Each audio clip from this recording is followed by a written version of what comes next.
မိတ်ဆွေကြည့်နေတာအင်္ဂါဆိုရင်ပြုံးပြုံးကြီးကြည့်နေမှသိကြပါတယ်အင်္ဂါသားသမီးတွေဟာ1386လောက်တော့89မှာမညံ့တာသိကြတယ်ခင်ဗျဒါပေမဲ့သိကြတယ်1386ကိုကောင်းစွာဖြတ်တန်းခဲ့ရတဲ့အင်္ဂါတွေအနေနဲ့ကတော့1386ကိုကောင်းကောင်းဖြတ်တန်းခဲ့ပြီဖြစ်တဲ့အတွက်တော့ဘလို့လောကဓာတ်မျိုးဘလို့နှစ်မျိုးကိုလာဂယုမိုက်ဆိုင်တော့တဲ့သူတွေသိကြတယ်လောကဓာတ်ကိုကောင်းကောင်းကြီးကြံ့ကြံ့ခံနိုင်သွားမဲ့သူအများစုဖြစ်မှာတော့ဇရာချင်းတွေပြောရပါတယ်အဲ့တော့1389ခုနှစ်အတွင်းမှာအင်္ဂါသားသမီးမိတ်ဆွေတွေနဲ့အင်္ဂါသားသမီးတွေဟာလက်ရှိကိုအနေထားကိုပြန်သုံးသပ်ကြည့်ပါလက်ရှိမှာအဆင်ပြေနေတယ်အောင်မြင်နေတယ်တိုးတက်နေတယ်ဆိုတဲ့အင်္ဂါသားသမီးတွေကတော့ဒေကြပါတယ်မိတ်ဆွေခင်ဗျဒီထက်နှိမ့်ကြသွားနိုင်စရာဘာမှမရှိပါဘူးအဲ့တော့1389မှာဘာလို့ဖြစ်ဖြစ်ရဲရဲလောက်ပါစက်တူလုပ်ငန်းတွေအကျိုးပေးပါတယ်စားသောက်ကုန်လုပ်ငန်းတွေအကျိုးပေးပါတယ်စက်ပစ္စည်းလုပ်ငန်းတွေအကျိုးပေးပါတယ်စံစီစေးစားဆက်သွယ်ရေးဆိုင်ရာလုပ်ငန်းတွေအကျိုးပေးပါတယ်တို့ရတွင်တဦးတည်းတယောက်တည်းလုပ်တဲ့လုပ်ငန်းလေးတွေမှာအားနည်းစေတယ်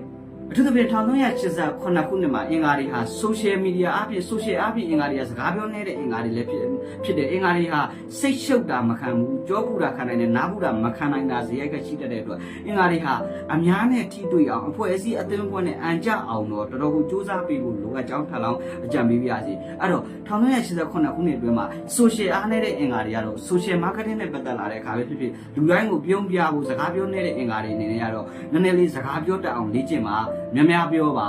ါများများလူတွေနဲ့ထိတွေ့ပြီးတော့လှုပ်ဆောင်ပါအဖွဲ့အစည်းအသင်းဖွဲ့တွေနဲ့ပတ်သက်ပြီးတော့အခုညီအားကျိုးမှန်တာလှုပ်ဆောင်ပါပြီးတဲ့အခါအားလုံးနဲ့ထိတွေ့ဆက်ဆံရအောင်လှုပ်ဆောင်လို့တဲ့အင်္ဂါတွေကအားတာတယ်လို့ဘာသာရေးဆိုင်ရာလုပ်ငန်းအဖွဲ့အစည်းဆိုင်ရာလုပ်ငန်းလူမှုရေးဆိုင်ရာလုပ်ငန်းတွေနဲ့ပတ်သက်တာတွေအများနဲ့ဆက်ဆက်လုပ်တဲ့လုပ်ငန်းတွေမှာအားတာကောင်းမှုတိုးတက်နိုင်တဲ့အတွက်အင်္ဂါတွေဟာတဦးတည်းတယောက်တည်းတစ်ခုတည်းတဦးတည်းတပိုင်းနဲ့လောက်တာတဲ့အဖွဲ့အစည်းအသင်းဖွဲ့နဲ့ပတ်သက်ပြီးလုပ်တဲ့လုပ်ငန်းလေးတွေအစုအဝေးအသင်းဖွဲ့နဲ့ပတ်သက်ပြီးလုပ်တဲ့လုပ်ငန်းလေးတွေအများနဲ့ပတ်သက်သောလုပ်ငန်းတွေနိုင်ငံခြား passport visa လုပ်ငန်းလေးတွေအထည်အလိပ် TT ဖနာ online social media နဲ့ပတ်သက်တဲ့လုပ်ငန်းတွေမှာရှေ့တိုးလှုပ်ဆောင်ရင်အားသာခြင်းကောင်းမွန်ခြင်းနဲ့ခံထားခြင်းတွေရရှိနိုင်မယ့်နှစ်ဖြစ်တာတော့အသေးအချာပဲဖြစ်တယ်သို့သော1389ခုနှစ်မှာတတိထားမှာတော့အင်္ဂါရီကဗဇက်ကဖျားလက်ကကာယဖြစ်တဲ့အတွက်ဘာသာရေးဆိုင်ရာကိစ္စလေးတွေမှာဂယုဆိုင်ဘာသာရေးဆိုင်ရာကိစ္စလေးတွေအားနည်းတဲ့အတွက်ဘာသာတရားပုံမှုလုပ်ပေးပါဒါအပြင်အင်္ဂါသားသမီးတွေက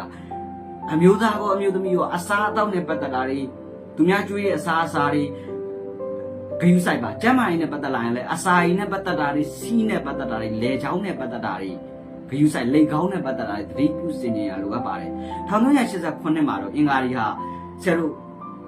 တကူးကြော်ရင်ကံရဲ့အစဘက်ကိုရောက်ရှိလာပြီဖြစ်တဲ့အတွက်တော့ဘာဖြစ်ဖြစ်ဘာသာတရားမမေ့နဲ့ဒေကြတဲ့မိတ်ဆွေအနေနဲ့တိထက်ညံ့စရာတော့မရှိဘူးဒါပေမဲ့တစ်ခုပဲရှိတယ်သတိထားမှာတိထက်ညံ့စရာမရှိဘူးဆိုတော့လုံးလုံးလားလားအကောင်းနဲ့ရောက်သွားပြီလားဆိုတော့လေလုံးလုံးလားလားတော့အကောင်းနဲ့မရောက်သေးဘူးဒါပေမဲ့လက်ရှိနေတဲ့အနေထားတဲ့စိုးရိမ်စရာညံ့သွားစရာတော့မရှိဘူး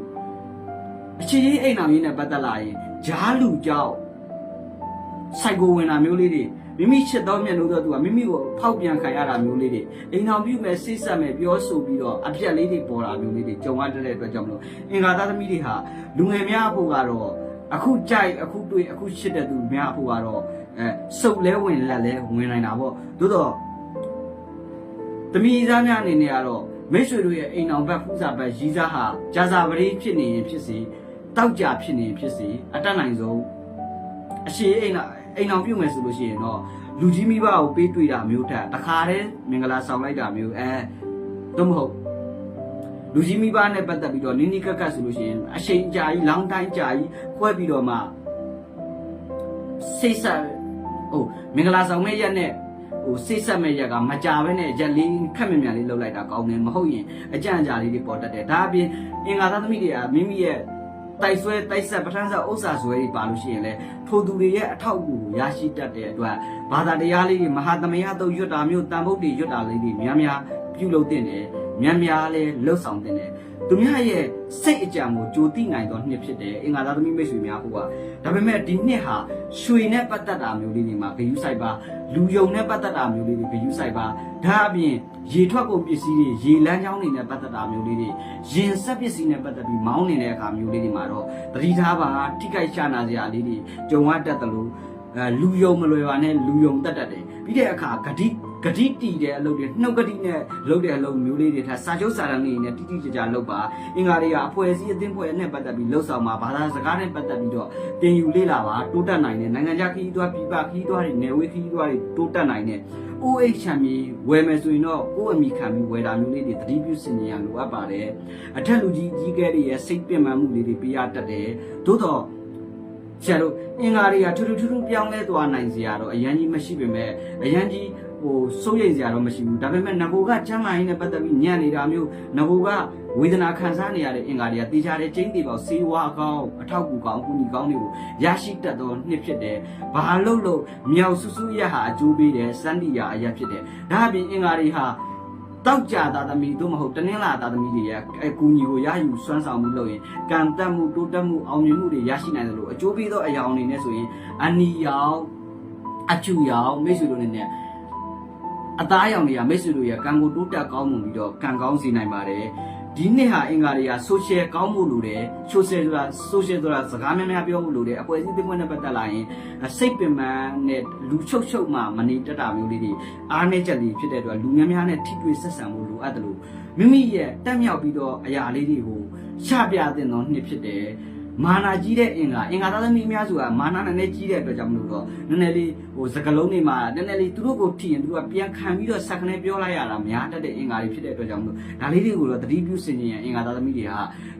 လိုအပ်တယ်ပြီးတဲ့အခါစိတ်ထဲမှာရန်ကြီးမညှိုးပါနဲ့ညှိုးလို့ရှိရင်ညံ့တတ်တယ်ဒါအပြင်အင်္ဂါတွေကပေးကြတဲ့1386လောက်မညံ့တာတော့သိကြတယ်89မှာတော့အရန်ကောင်းတယ်ကောင်းပြီဆိုပြီးတော့လဲကြွေတလဲကြက်တခုံမလုံးနဲ့ဂယူးဆိုင်စင်ရင်ရလိုအပ်တယ်မိမိတို့တန်မိုးရှိတဲ့အရာတွေတန်မိုးရှိတဲ့ပစ္စည်းတွေတန်မိုးရှိတဲ့အရာငွေကြီးတွေနဲ့လက်ဝတ်လက်စားအသုံးဆောင်တွေနဲ့ပတ်သက်လာလို့ရှိရင်အထားမနေရာမှားတာမျိုးကြောင့်ဖြစ်စေအပြောက်အချလေးတွေကြုံရတတ်တဲ့အတွက်တော့သတိထားဆင်ခြင်ရလိုအပ်ပါတယ်ပြီးရဲ့အခါအိမ်တော်ကြီးနဲ့ပတ်သက်လာရင်အဆွဲအယိုးစွတ်လေးခံရတတ်တဲ့အတွက်ကြောင့်မလို့အင်္ဂါတွေကဒီချက်လေးကိုတော့သတိပြုရန်လိုအပ်ပါတယ်လို့ဆရာပြောလို့ပါတယ်အကျိုးပေးသောကဏ္ဍဆိုရင်တော့နှစ်ကဏ္ဍခုနှစ်ကဏ္ဍ0ကဏ္ဍတွေဟာကံကိုတိုးတက်နိုင်တယ်လို့အကျိုးပေးစီတော့ဟုတ်လားဆွမ်းနာလို့ပေါ့အဋိဋ္ဌာန်အနေနဲ့ဆိုရင်တော့လောကဝိတုဆိုတော့ဂုံတော်ကိုပဋိစိတ်ပါခင်ဗျတကယ်လို့မိမိနိုင်ရာကိုလည်းစိတ်ပါရပါတယ်မေတ္တာများများပို့ပြီးပါဒါအပြင်အင်္ဂါသားသမီးတွေအတွက်ပြုလုပ်ရမယ့်ကံကောင်းစေရန်အတွက်ဆိုရင်တစ်နှစ်တာလုံးမှာပြုလုပ်ရမယ့်အရာလေးတွေအနေနဲ့ဆိုလို့ရှိရင်တော့မိတ်ဆွေတို့အနေနဲ့ခွေးစာကျွေးတာမျိုးခိုးစာကျွေးတာမျိုးငားစာကျွေးတာမျိုးလေးများများလုပ်ပါကံရမ်းညံ့လာတယ်ထင်လို့ရှိရင်မိတ်ဆွေတို့အနေနဲ့ကံလက်ပိတ်လာတဲ့ထင်တယောကမုန်းနဲ့ခေါင်းလျှော်တာမျိုးဖြစ်စီနော်မိမိရဲ့လုပ်ငန်းပြန်ပြီးတော့စိတ်အေးလေးနဲ့သုံးသပ်ပြီးတော့တယောက်တည်းစဉ်းစားတာတဲ့အများနဲ့အဖွဲ့မိမိရဲ့တဦးတယောက်နဲ့ယုံကြည်ရတဲ့သူတွေနားကိုချပြပြောဆိုပြီးတော့အကူအညီတောင်းမှာမိမိအကြံဉာဏ်ရရှိနိုင်သောနှစ်ဖြစ်တယ်လုပ်ငန်းအသစ်စတင်လှုပ်ဆောင်လို့ရတယ်အဟောင်းဆိုလို့ရှိရင်လည်းမိတ်ဆွေတို့အနေနဲ့တင့်တအောင်လှုပ်ဆောင်လို့ရတယ်ဒါပေမဲ့တေချာတာကတော့အင်္ဂါတွေဟာဒီနှစ်ဟာငြိမ်းချမ်းခြင်းနဲ့အေးချမ်းခြင်းကိုအလိုရှိသောနှစ်ဖြစ်တဲ့အတွက်ငကိုကမိသားစုရဲ့အတွင်းရေးကိစ္စလေးတွေမှာလွဲလျှော်လျှော်ဖြစ်နေတဲ့အင်္ဂါသားသမီးတွေအနေနဲ့ကိုကလိုက်ပြီးတော့အရန်ကြီးဟိုလိုက်ပြီးတော့ဝေဖန်ပြောဆိုနေတာမျိုးထက်စိတ်လေးနေပြီးတာမျိုးမိသားစုနဲ့ပတ်သက်ပြီးတော့ပုံမသိခံပြီးဖို့လိုအပ်တယ်လို့ငကိုကမိမိပေါ်ရန်ထောင်အပြိုင်ဆိုင်လုပ်နေတဲ့မိတ်ဆွေတွေတော့ဒီတစ်နှစ်ဟာခွင့်လွှတ်ခြင်းနဲ့အေးချမ်းခြင်းကိုရရှိစေတဲ့စိတ်မိတ်ဆွေတို့ရဲ့ရင်ထဲမှာဘာဖြစ်ပြီးခဲ့တာပြီးပါပြီဆိုတဲ့ငြိမ်းချမ်းခြင်းနဲ့အေးချမ်းခြင်းကိုအလိုရှိနေတဲ့နှစ်ဖြစ်တတ်တဲ့အတွက်တော့အင်္ဂါသားမိမိမိတ်ဆွေများဖို့ကတော့ဘာကိုဖြစ်